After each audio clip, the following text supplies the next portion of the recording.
I would like to introduce Cinnamon Stevens, and we're here at your home, and it's a beautiful home, and it's tucked away in the hills of Anglesea, and nestled in here. Your house feels like it stands out because it's so creative and it's so individual and unique. Thank you. And within that, you know, we look around and it's all Filled around with us. my art and other people's art. Yeah. I love everywhere the eye rests to see something beautiful. I think that's very important, especially in my world. Important to, well, I believe that if you create with conscious intention and you pour that into your art, that the receiver of the art will also feel that. I mean, I'm sure everyone can relate to being somewhere and they see an artwork and it just takes your breath away.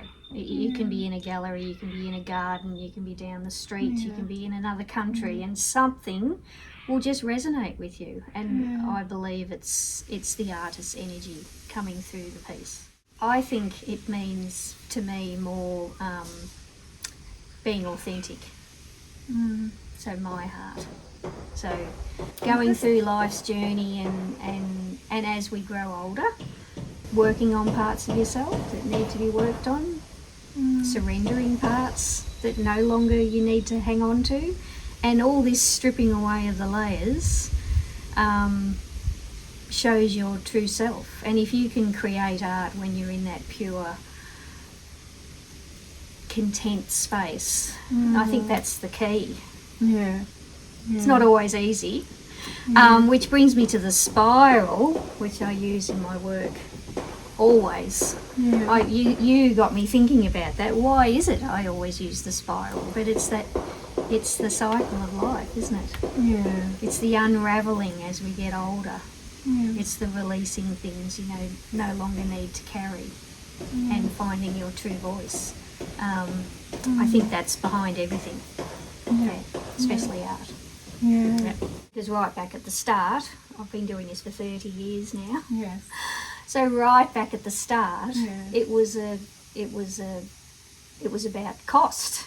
I didn't have the funds to buy new materials, so I was upcycling, repurposing pieces of farm equipment, tools, exhaust pipes, anything I could weld and get my hands on. So, and that's carried on, and I still enjoy repurposing art, but I work it around other things. And yes, I have in the last few years started using sea glass.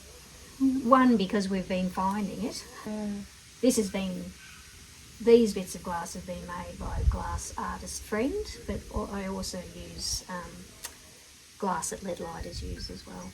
I've got so many collected pieces up in the studio that I haven't used because I'm waiting for that special thing, which is ridiculous. I've got so much. Sometimes an artwork comes from a piece, or especially my jewellery comes from the glass first.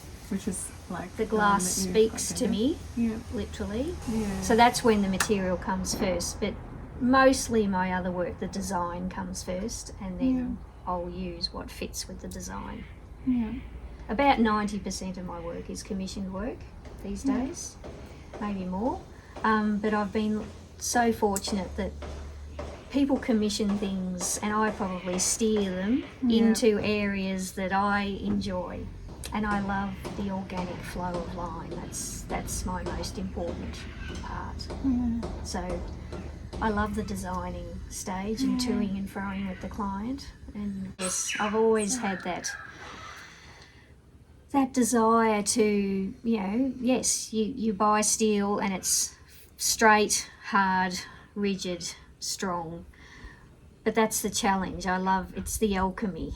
That's what drew me to welding in the first place, was watching through my goggles at university, watching my lecturer weld these two pieces of steel and seeing them fuse and come together with fire. I mean, it just ignited something in me that still burns. I just love making tendrils, and so it looks like the steel is growing or When I make birds, I make sure that the little feet, his little toes are holding on. It looks like he's holding onto the branch, but they've been heated and bent to make it look that way. But I love the illusion, and even in my door designs and screens, making it look like a three-dimensional object, even though it's on a flat plane. It's all about where the line is, and sometimes you do have to heat it and just bend it in that little bit more. And it's all about flow. Flow of mind, spirit, and the lines. And when it's right, I get a visceral feeling, and it's so exciting, and you know it's right. And you also know when it's not quite right, because that flow, that feeling doesn't happen. You think, oh, something's not quite right, and sometimes I have to get round to cut something so I can re-bend it and re-weld it in a different way. And then, and when I go and look, if I feel like doing this, I know it's right. But you can't force that feeling. And if it's not, it's like, oh, something I'm going to have to revisit it, which doesn't happen a lot.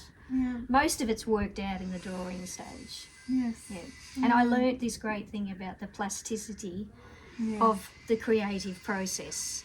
So I'll draw something out, but as I'm bending the steel to fit my design, if something bends slightly differently, sometimes, not all the time, sometimes I'm quite pedantic about my line, but other times I'll let it flow, and I'll think, well, actually that works better. So then I'll change my design to fit that new line. And someone taught me that's called the plasticity of creation, and this is the reason why. But I've had people say, you should just design stuff and get other people to make them. I'm like, no, because Cinnamon's art comes from the magic of that plasticity, that process of, I remember one day I wasn't well, Rowan said, oh, I'll get started, you've drawn it all out, I'll do it. And bless him, he did an amazing job. But I ended up rebending every single thing he put down, and he's never done it again. And it's nothing against him, it's just, that's my process, I might have drawn the line there, but I actually meant it to go like that. He doesn't know that. I don't even know it until I'm bending the steel. So it's a real alchemy. It's an alchemic process. And I'm imagining as well that sense of discovery as the form comes to life is part of that. The creation of an idea, and then the formation of the idea happens in the doing. Exactly. You can only sketch so far, and I always tell my clients, this is the design, but it will refine as I'm making it. And I'm fortunate after 30 years that most of my clients, they trust my process, which is fabulous. So when the end result comes and I unveil it, they often say, oh, it's better than I thought, or it's it's not, it's more than what I imagined. And I think, well, yes, because it came from my head. It can't be in your head because you're not doing the process. For other people who may not have that language or sight to see how that's going to evolve into a 3D. You get shadows, you get reflections, there's all different added bonuses, I say, when you have a piece of my work. Often if it's a wall work, we'll space it out from the wall a bit, so you've got space for shadows and play behind it. When the sun moves across the because it really sky. is about working with space, isn't it? Yeah. And that must feel... Drawing in space, I often call that, it's like drawing with metal in space.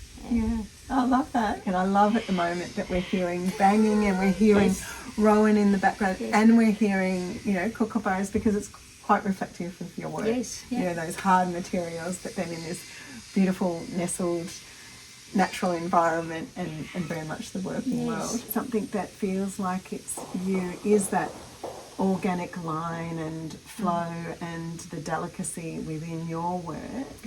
I was also thinking about your logo. And within that you have the dragonfly, which I can see you're wearing today. And then the dragon. Is the dragon potentially a bit of Rowan in Yes, there totally because Rowan, you yes. spoke about that he can support some of the other work and that you really work as a team. Yes. Like I said, I've been doing this for 30 years. For the first 10 or so years, everything was up to me. So I did all the welding, grinding, cleaning, painting, installing, everything. And Rowan was, funnily enough, in my life. We've been friends forever, since I was 15. So he was actually the one that introduced me to copper. He brought copper into my studio, said, oh, you might like to play with this. Well, I fell in love with the copper. And so he's always been there in my life. So when we did finally unite forces, he just jumped in and he just, what do you need done? So he was able to help me catch up on orders by grinding, cleaning, you know, doing all the hard stuff, and just left me to the designing and the welding together, the flow.